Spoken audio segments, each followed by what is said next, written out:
Olá, galera, tudo bom?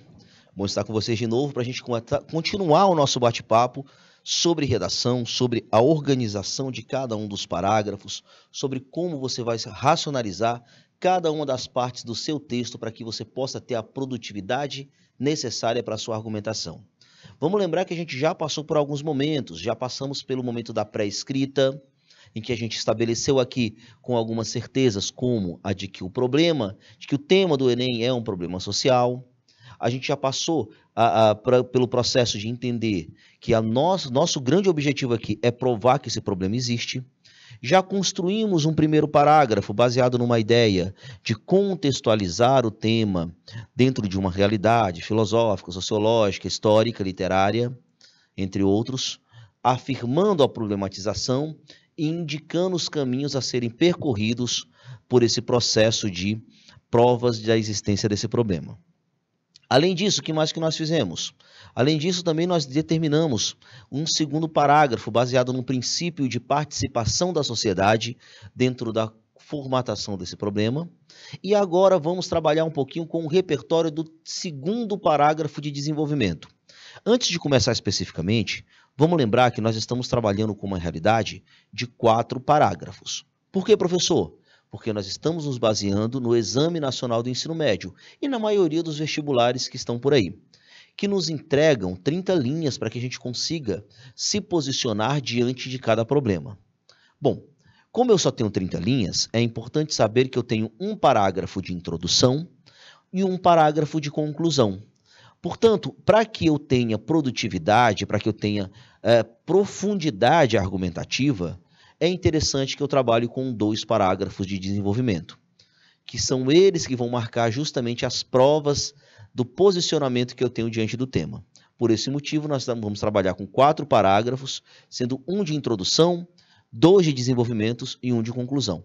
Hoje nós vamos falar sobre o segundo parágrafo de desenvolvimento, certo? Então, convido vocês a vir aqui comigo para a gente trabalhar um pouquinho sobre essa lógica, para que a gente consiga direcionar essa ideia de repertório.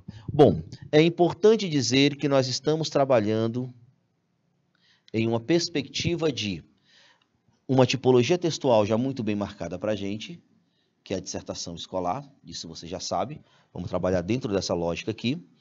Vamos falar especificamente dentro da dissertação escolar sobre repertório sociocultural. Professor, e o que é repertório sociocultural? Não esqueça que é a fundamentação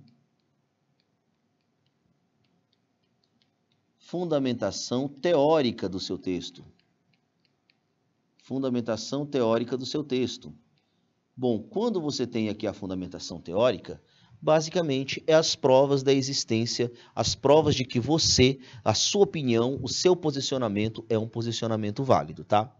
E mais especificamente, hoje nós vamos falar do desenvolvimento de número 2, que dentro da nossa lógica de 4 parágrafos, vai representar o terceiro parágrafo, tá? Hoje nós vamos falar de terceiro parágrafo.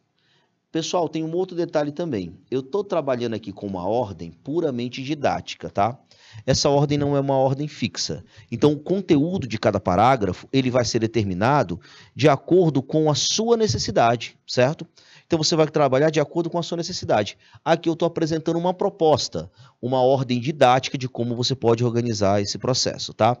Então, sejam todos muito bem-vindos para a gente trabalhar com esse direcionamento. E qual é a nossa grande intenção? Reconhecer cada parte estrutural do nosso texto, saber como estabelecer cada elemento dos nossos parágrafos. Esse é o movimento que eu quero que você faça.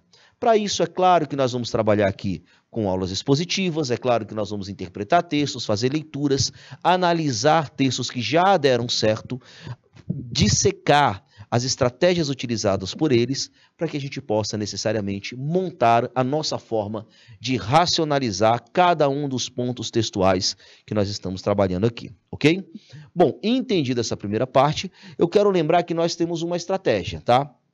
Nós temos uma estratégia e é essa estratégia que vai fazer toda a diferença na montagem do nosso texto, que é essa daqui. Não esqueça, para que você tenha sucesso, você tem que sair do que é universal. Por quê, professor? Você não vai saber tudo sobre todos os temas possíveis de aparecer. Então, como você não sabe, você tem certeza, você não precisa saber tudo sobre os temas. O que você precisa fazer? Você precisa analisar, indicar e reconhecer a melhor forma de selecionar o que você sabe para argumentar em cada um dos textos. Qual é a melhor maneira de você facilitar a sua vida nesse processo? É classificar os temas. Então, você vai aqui classificar os seus temas para que você consiga necessariamente montar toda essa estratégia, tá? Então, basicamente, isso é uma classificação de temas.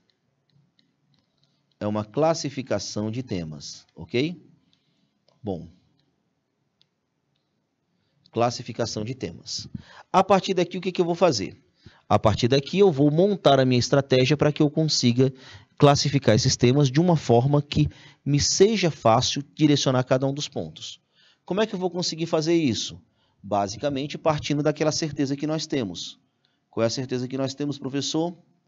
O tema, ele representará um problema social. É a partir dessa lógica que eu vou necessariamente montar a classificação dos meus temas. Como assim? Se eu sei que o tema é um problema social, eu tenho certeza que alguém vai ter direitos violados. Que alguém vai ter direitos violados. Se alguém tem direitos violados, eu posso estabelecer o quê? Eixos temáticos. O que os eixos temáticos vão me entregar? Os eixos temáticos me entregam, pessoal, necessariamente repertórios genéricos. Eles vão me entregar repertórios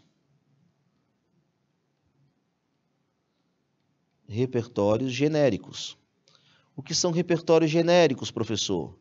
Repertórios genéricos, pessoal, são repertórios que vão servir para grupos diferentes de temas, tá? Eles vão servir para temas diferentes, né? Temas diferentes ligados necessariamente a uma mesma lógica. Lógica essa que eu vou chamar de eixos temáticos, tá? Bom, repertórios genéricos é o quê? É aquele que vai servir para todos os temas que servir para a educação. Então, eu tenho um repertório que serve para todos os temas que falar de educação. Todos os temas que falarem de saúde também vão ter repertórios parecidos. Sobre meio ambiente, segurança, tecnologia, sociedade, trabalho e economia. Lembrando que sociedade é aqueles que trazem minorias sociais. Grupos sociais oprimidos dentro desse contexto de direcionamento, para que a gente encontre sempre uma produtividade argumentativa, tá? Então, o que isso aqui vai me dar? Eu vou separar fundamentação por eixo temático. Cada eixo temático vai me determinar esse processozinho aqui, tá? Isso aqui vai me sugerir fundamentação teórica, que é o assunto que nós vamos ver hoje, certo? Baseado nessa ideia, nessa fundamentação teórica, que vai ser facilitada para dentro desse posicionamento de classificação de temas, eu posso organizar a minha linha temática. Por quê? Porque eu sei que essa fundamentação teórica precisa ter 3 características. Ela precisa ser legitimada. Ponto 1. O que ela é ser legitimada? Ser legitimada é ela fazer parte de uma das áreas do conhecimento.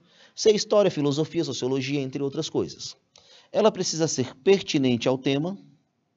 O que é ser pertinente, professor? Ser pertinente, pessoal, é ela ter a ver com o tema. Ela está relacionada com o tema e ela vai estar relacionada. Por que ela vai estar relacionada? Porque ela vai estar relacionada a um dos eixos temáticos, tá? A um dos eixos temáticos. E aí vem um outro ponto extremamente importante para essa lógica. Qual é o outro ponto? Ela precisa ser produtiva. Para que ela seja produtiva, eu preciso necessariamente trazer para o particular. E o que é o particular? É a especificação do tema.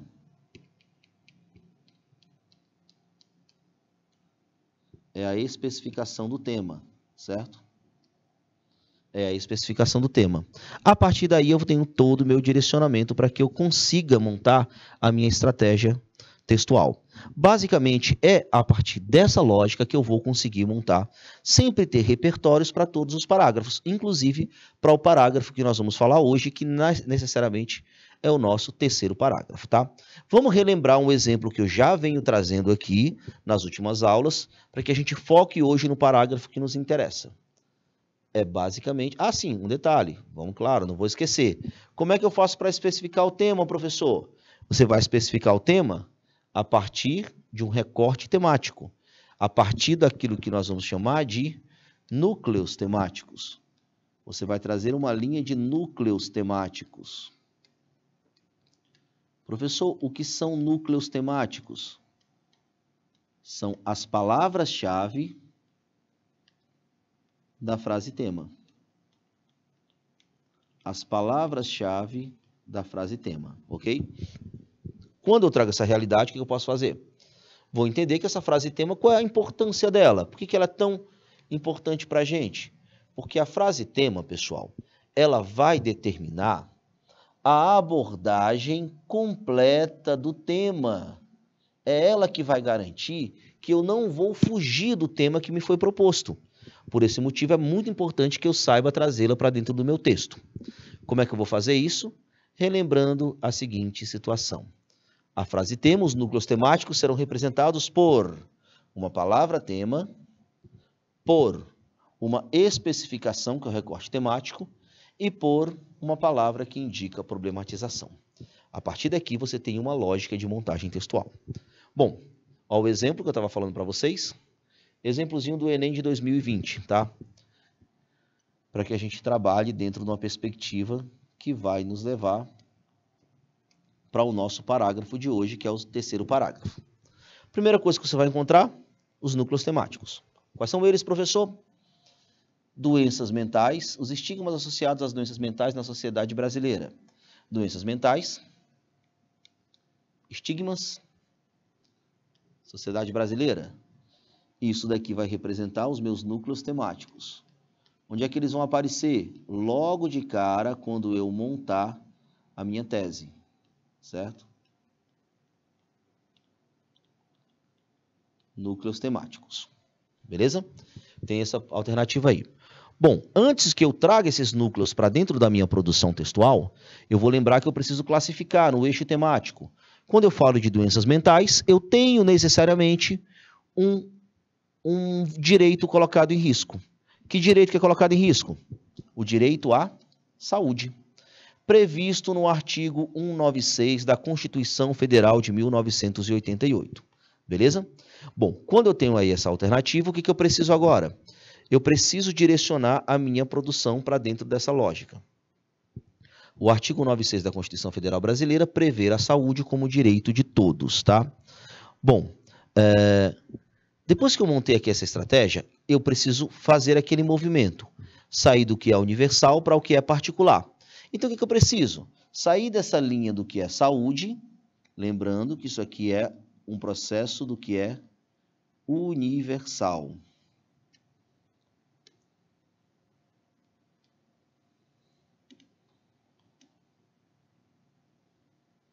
Ele é o que é universal, vou sair do que é universal. E agora eu vou para o que é particular. E o que é particular, professor? A ideia de tese. Não esqueça, quando eu trabalho com a ideia de tese, eu tenho necessariamente um porquê. A minha tese aqui, ela vai ser apenas a problematização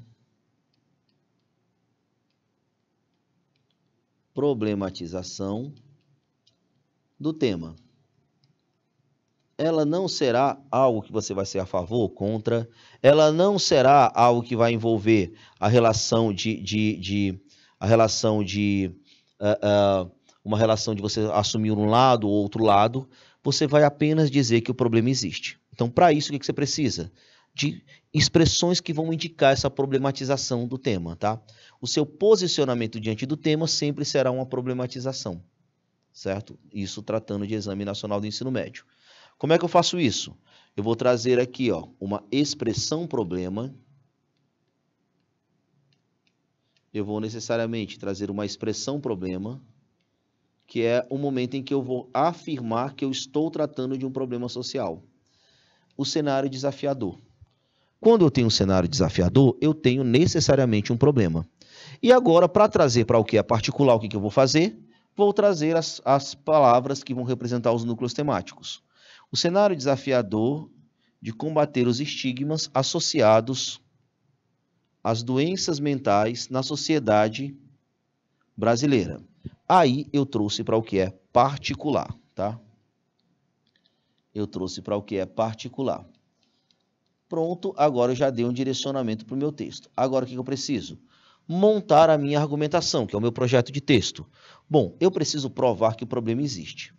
Para provar que o problema existe, galera, é muito simples. Eu preciso trazer algumas alternativas. Quais são as alternativas? Lembre que eu preciso provar provas da existência do problema, tá? Se eu preciso trazer provas da existência do problema, eu gosto de trazer causas dele. Causas do problema. Por quê? Se eu preciso provar que um problema existe, trazer causas dele talvez seja o mais interessante. O que eu fiz, então? Eu estabeleci duas possibilidades. A causa 1, que eu vou chamar de argumento 1, que vai falar de sociedade. Esse argumento 1, ele vai representar o quê?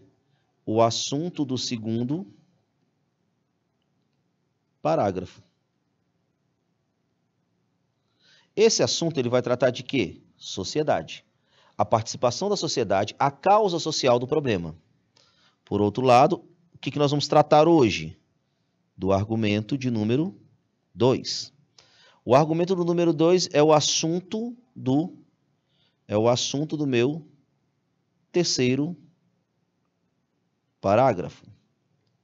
É o assunto do meu terceiro parágrafo. O que ele vai trazer para mim?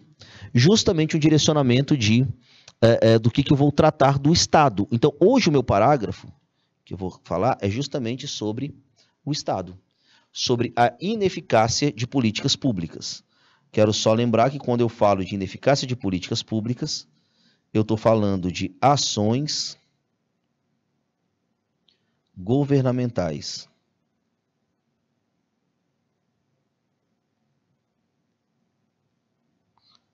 Ações governamentais. Quando eu faço desse jeito, quando eu planejo desse jeito, eu estou necessariamente garantindo que eu vou ter um processo de progressão textual. Professor, o que é progressão textual? Progressão textual é o momento em que você necessariamente traz informações novas em cada parágrafo. O segundo parágrafo vai tratar somente de sociedade. O terceiro parágrafo vai trabalhar somente com questões do Estado. Agora, o que eu preciso provar? Eu preciso, o repertório nada mais é do que a comprovação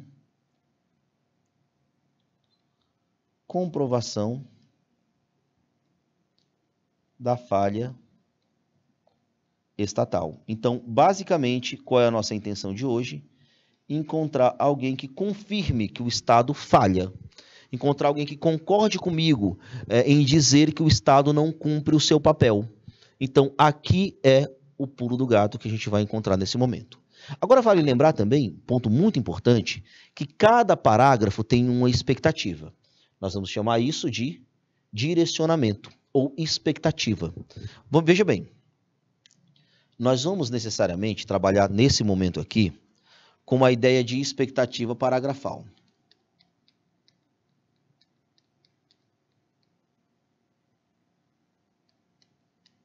Expectativa paragrafal.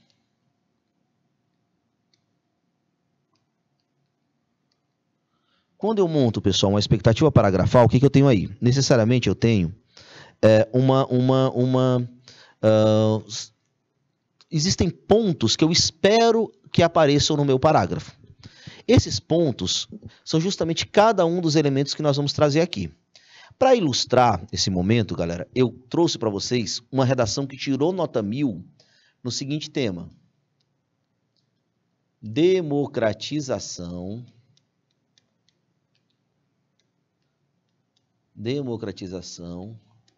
do acesso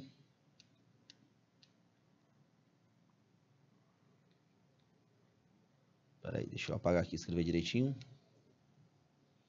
Eu trouxe um tema, esse tema aqui foi do Enem de 2019, e ele já garantiu 1000 pontos para algumas das pessoas, tá?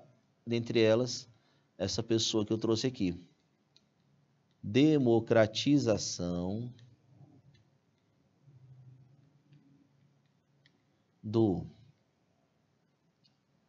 acesso ao cinema no Brasil. Esse era o nosso tema, tá, deste ano, no ano de 2019, e aí essa redação aqui tirou nota 1000.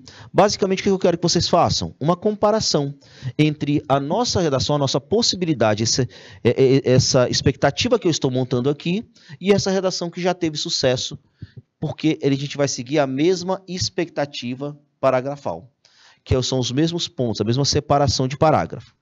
Como é que eu faço, professor? Primeiramente, pessoal, essa expectativa ela tem uma intenção. Qual é a intenção dela? Garantir a principal característica do texto dissertativo argumentativo. Garantir clareza. Então, a expectativa paragrafal é para garantir clareza. Olha só como é que eu faço isso. Primeiramente, logo de cara, afirme o assunto do seu parágrafo, que no caso aqui é o argumento de número 2. Quero lembrar você que a gente está falando do desenvolvimento 2, portanto, isso representa o terceiro parágrafo. Isso representa o terceiro parágrafo, ok? Agora, vejamos aqui. Logo de cara, o que você vai fazer? Qual é a melhor maneira de você ser claro na hora de montar um parágrafo? É afirmar o que é que o parágrafo vai tratar. Você vai fazer isso num ponto que nós vamos chamar de tópico frasal. Você vai chamar de tópico frasal. Esse tópico frasal, pessoal, ele é o quê? Ele é o assunto do parágrafo. É o momento em que você afirma o assunto do parágrafo. Vamos ver aqui. Vale lembrar que nós temos o tema democratização do acesso ao cinema no Brasil, tá? Então, qual é o assunto desse parágrafo aqui, que vai ser representado? O nosso terceiro parágrafo, representado pelo desenvolvimento 2. O assunto dele é: o acesso da população a espaços culturais como cinema não é de fato concebido no Brasil. Então, o acesso não é de fato concebido. Basicamente, esse é o direcionamento que eu vou dar. Agora vem a parte da fundamentação. O que eu preciso?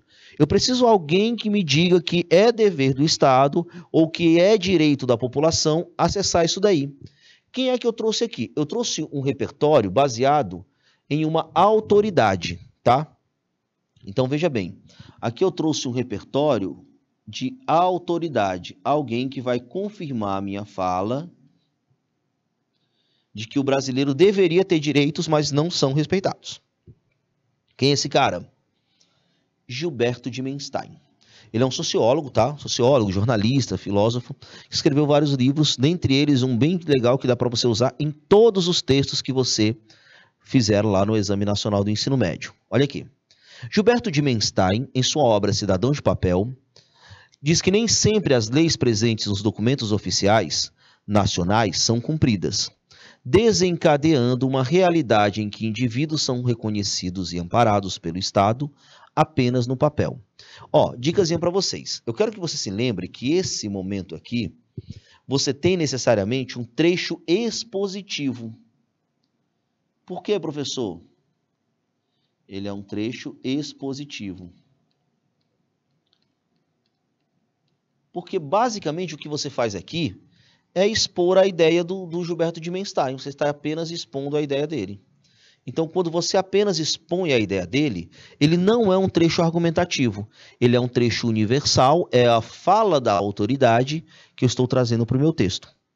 Depois que você faz esse trecho expositivo, você precisa trazer para algo que é particular, que é o seu tema.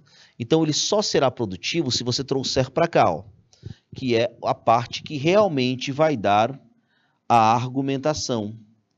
essa parte é a parte que vai trazer esse repertório para o meu texto. É a parte argumentativa. Então, não adianta você fazer algo, trazer a melhor fala do mundo, se você não trouxer para o seu tema, você não vai conseguir ter produtividade, tá? Então, esse cenário, que cenário, professor? Esse cenário é justamente o cenário de o brasileiro ter direitos, mas não serem respeitados. E é presente no Brasil, pois não há democratização de eventos cinematográficos. O que eu trouxe aqui? Eu trouxe para o meu tema. Quando eu trouxe para o meu tema, o que foi que eu fiz? Eu trouxe do que é universal para o que é particular. O que isso garante no meu texto? Isso garante que o meu repertório seja um repertório produtivo. Produtividade. Agora, é claro que eu não posso parar por aí. Eu preciso aprofundar, eu preciso dar base para essa argumentação. Então, se eu estou dizendo que não há, eu tenho que provar que não há. Como é que eu faço essa prova? Eu vou trazer aprofundamento. E a sugestão aqui é que você traga 2 exemplos. 2 exemplos que o brasileiro tem direito à cultura, mas não tem acesso a ela. Exemplo 1 aqui, ó. O exemplo 1 é que esses cinemas, esses eventos cinematográficos, esses filmes são exibidos sempre em espaços elitizados, como shoppings. Bom, esse é um exemplo de que nem todo mundo tem acesso. Vou trazer o outro exemplo. Nós temos preços inacessíveis para pessoas de baixa renda. Exemplo 2. Note que eu trouxe 2 exemplos para mostrar que o cinema não é acessível para todo mundo. E por não ser acessível, eu tenho aí um direito que não é garantido ao brasileiro. Esses 2 exemplos nós vamos chamar de quê? É a parte em que eu mostro o aprofundamento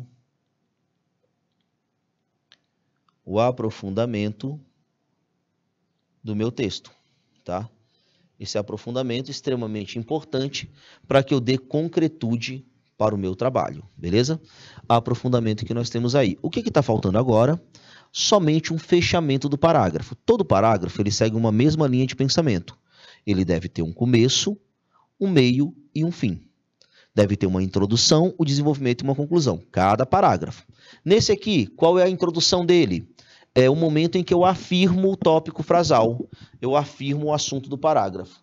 Então, basicamente, aqui eu tenho essa lógica. O acesso à produção, o acesso da população a espaços culturais, como cinema, não é de fato concebida. Esse é o assunto do meu parágrafo. Portanto, isso aqui seria a minha introdução. Logo depois eu tenho o desenvolvimento. O desenvolvimento é representado pelo quê? Pelo repertório, pela ligação do repertório com o tema e pelo aprofundamento da minha argumentação, certo? Então, tudo isso é o meu desenvolvimento. E a minha conclusão do parágrafo, professor? Olha aqui a conclusão do parágrafo. A conclusão do parágrafo, pessoal, inclusive, ela é montada, ela é moldada a partir desse conectivo aqui, ó, dessa maneira. Apenas parte dos cidadãos conseguem chegar nesses locais e usufruir dos produtos culturais oferecidos. O que eu tenho aqui? Eu tenho uma conclusão do parágrafo. Conclusão do parágrafo. Essa é a nossa lógica, viu? Nossa lógica de montagem textual. Essa conclusão do parágrafo, ela vai ser determinada especificamente, por uma reafirmação do argumento.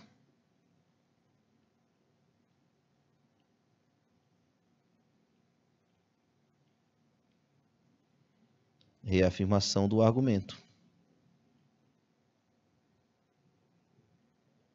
Ok? Bom, quando eu trouxe para cá, agora eu tenho uma lógica de montagem textual. Veja bem, professor, mas como é que eu junto essas partes aqui? Eu sei que primeiro eu preciso expor qual é o assunto do problema, já coloquei ali. Eu preciso trazer um trecho expositivo, que é basicamente a fala de alguém, como um argumento de autoridade, ou um exemplo histórico, ou mesmo um exemplo atual, ou uma frase literária, filme, ou assim por diante. Depois eu preciso trazer essa ideia para o meu tema. Depois que eu trouxer para o meu tema, eu preciso aprofundar essa argumentação e preciso fechar o meu parágrafo reafirmando a ideia. Bom, fiz tudo isso, o que eu preciso agora? Vamos entender como é que é organizado. Olha só. Primeira coisa que você vai ter que analisar. Você tem aqui uma relação de coesão. Ó. Em segunda análise, né? O que significa? Já tivemos uma primeira análise, agora nós temos uma segunda análise. Então, nós temos, vamos lembrar, pessoal, que eu estou tratando do terceiro parágrafo. Então, se é o terceiro parágrafo, eu já fiz uma primeira análise no segundo parágrafo. Agora eu vou tratar do terceiro parágrafo, tá? Essa relação aqui do no entanto, nós vamos ver que o no entanto, ele está basicamente trazendo uma ideia de contrariedade ao que foi dito no parágrafo anterior. Mas logo de cara, ó, veja bem, a garantia do direito previsto na Constituição citada anteriormente, isso já me deixa uma dica. Eu citei a Constituição no parágrafo anterior, tá? Citada anteriormente. Agora vem a parte realmente do meu parágrafo, que é o tópico frasal. Ó, sobre o acesso da população a espaços culturais, como cinema, não é de fato concebida no Brasil. Então, esse aqui, pessoal, não é de fato concebida no Brasil, é o momento em que eu afirmo o meu argumento de número 2. Esse momento aqui, o que é o argumento de número 2? É o assunto do parágrafo. É o assunto do parágrafo. Agora, o que eu tenho que pensar de repertório, professor? De repertório, você precisa pensar no seguinte. Você precisa pensar que você tem que trazer algo que prove que o brasileiro não tem acesso igualitário ao cinema, tá? Não é, de fato, concebido no Brasil o acesso aos espaços culturais. Para isso, quem é que foi trazido aqui? Um escritor, tá? O no entanto, galera, só para marcar aqui, antes que a gente parte lá para o escritor, o no entanto, ele marca um operador argumentativo. Professor, o que são operadores argumentativos? Operador argumentativo, galera, ele vai estabelecer a coesão textual, tá? O que é a coesão textual? Coesão textual é a relação, é o que estabelece a relação entre as partes do texto. Entre as partes do texto, tá? Então, isso daqui é o que marca essa relação, tá? Tranquilo? Bom, o que eu vou aparecer aqui? A coesão, isso significa que é uma relação de oposição ao que eu falei antes, provavelmente no terceiro parágrafo, ok? Como é que nós vamos ter aqui? Ó, no entanto, a garantia dos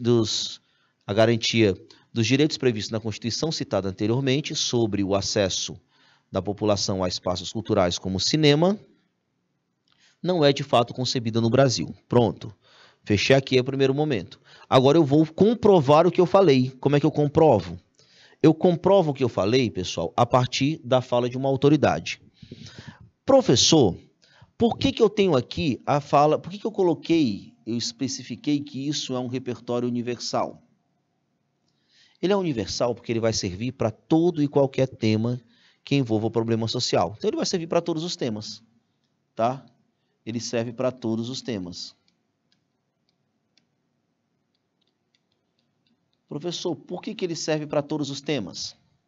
Aí eu quero lembrar você um outro detalhe importante. Todos os temas do Enem representam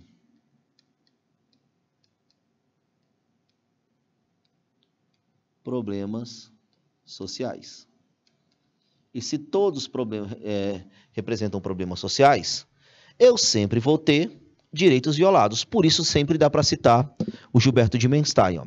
Segundo o escritor Gilberto de Menstein, em sua obra Cidadão de Papel, nem sempre as leis presentes nos documentos oficiais nacionais são cumpridas, desencadeando uma realidade em que indivíduos são reconhecidos e amparados pelo Estado apenas no papel.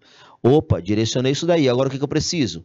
Lembrando, isso é universal, eu não posso ficar na linha da universalidade, eu tenho que trazer para algo que é próprio do meu tema. Então eu tenho que trazer esse movimento para o meu tema. Como é que eu faço? Esse cenário. Que cenário é esse, professor? Justamente o cenário em que não há essa ideia de direitos garantidos, ok? Então como é que eu vou trabalhar aqui? com a relação repertório-tema.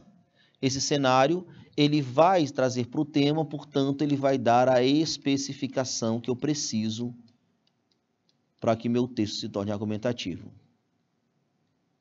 A especificação necessária para meu texto tornar-se mais produtivo, beleza? Então, esse cenário é presente no Brasil, pois não há democratização dos eventos cinematográficos. Inclusive, pessoal, foi usada a mesma estratégia aqui dos núcleos temáticos. Democratização, eventos cinematográficos, tá? Bom, veja agora, a explicação, o aprofundamento é dado por meio de um direcionamento muito claro. Inclusive, vou utilizar até o pois. Olha aqui como é que monta-se. Pois, produtividade argumentativa. Por que dá produtividade? Porque eu estou aprofundando. E esse aprofundamento ele é dado por meio de dois exemplos. Pois estes ocorrem em espaços elitizados como shoppings. O que eu tenho aqui? Exemplo 1. E com preços inacessíveis. Exemplo 2. Então, essa produtividade argumentativa, ela é dada por meio de um aprofundamento do meu parágrafo. Aprofundamento do parágrafo ou da argumentação. Certo? É essa lógica aí que vai servir para que eu monte a minha estratégia.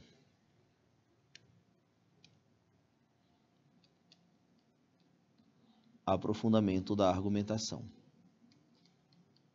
Agora, é claro, já que eu passei, primeiro afirmei o assunto do parágrafo, depois trouxe um repertório, a fala de uma autoridade. Que autoridade é essa? Gilberto de Menstein, citei inclusive a obra dele, Cidadão de Papel. Logo depois, trouxe para o meu tema, dizendo que esse cenário denunciado pelo de Menstein acontece no Brasil. Por que acontece? Porque os eventos cinematográficos ocorrem em espaços elitizados como shoppings, exemplo 1, e com preços inacessíveis, exemplo 2. Agora, o que eu preciso? Concluir o meu parágrafo. Como é que eu faço isso? Primeiro, dessa maneira, já vale dizer que há um indício de um conectivo de conclusão, tá?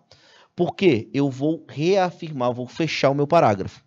Dessa maneira, apenas partes dos cidadãos conseguem chegar nesses locais e usufruir os produtos culturais oferecidos, gerando um quadro de segregação desses espaços e da arte promovida por ele. Note que, nesse momento, o que eu fiz foi reafirmar o argumento. Reafirmação da minha opinião, do meu posicionamento, tá? Reafirmação da tese. Mas se eu parei por aí, não, é como se eu tivesse feito uma outra conclusão. Como é que eu fiz a outra conclusão? Tendo em vista a problemática supracitada, medidas são necessárias. Então, eu estou fazendo uma espécie de reflexão em que existe uma antecipação de uma necessidade de intervenção. Certo? Eu preciso de uma intervenção. Esse ponto é determinante para que eu monte a minha estratégia, tá?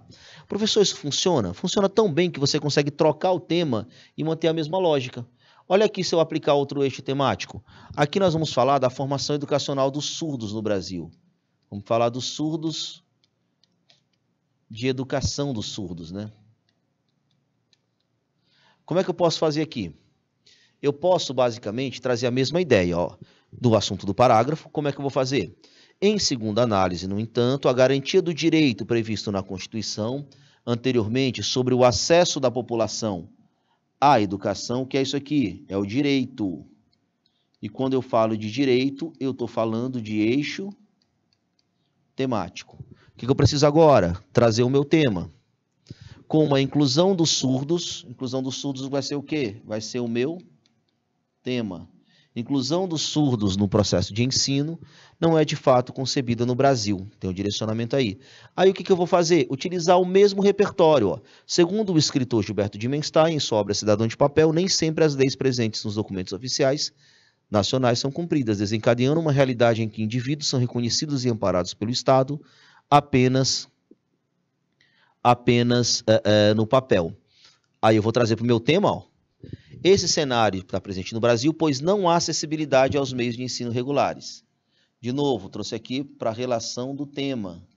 No caso aqui, mais precisamente, do eixo temático. Pois estes não oferecem... Os dois exemplos, ó. Este não oferece estrutura para o desenvolvimento das libras, como a falta de equipamentos que facilite a comunicação. O que eu fiz aqui? É o mesmo aprofundamento, com dois exemplos. Exemplo 1. Nós não temos equipamentos que facilitem a comunicação. Exemplo 1. Já bem destacado aí, bem direcionado. Agora, o que eu preciso? De outro exemplo.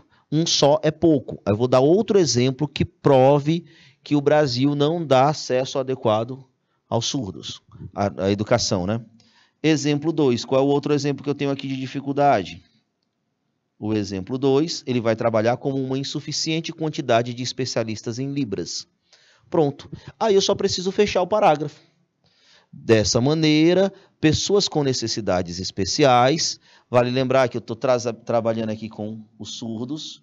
Eu não falei a palavra surdos aqui porque eu repeti algumas vezes no meu texto, tá? Então, os surdos, certo? Dessa maneira, pessoas com necessidades especiais encontram dificuldades em desenvolver o processo de aprendizado, gerando um quadro de segregação na educação e trabalhista. Aqui é elementos do direito que é violado, tá? São segregados dos direitos ao trabalho e à educação. E aí o fechamento é o mesmo fechamento que eu trabalhei no outro, ó. Tendo em vista a problemática supracitada, medidas são necessárias para resolvê-la. O mesmo direcionamentozinho, sem sombra de dúvidas. O que significa? Que você sempre consegue utilizar o Gilberto de Menstein em todos os temas, porque eu sempre terei um problema social exibido no tema do Exame Nacional de Ensino Médio. É dessa forma que você vai conseguir manter a produtividade no seu texto. É dessa forma que você vai conseguir travar esse caminho para montar o seu texto como um todo, certo? Espero ter sido claro nessa expectativa textual e nós vamos necessariamente continuar esse processo de caminho para que o seu texto seja muito bem racionalizado e para que você atinja a nota alta. Grande abraço, eu me despeço por aqui, a gente se encontra na próxima. Até mais!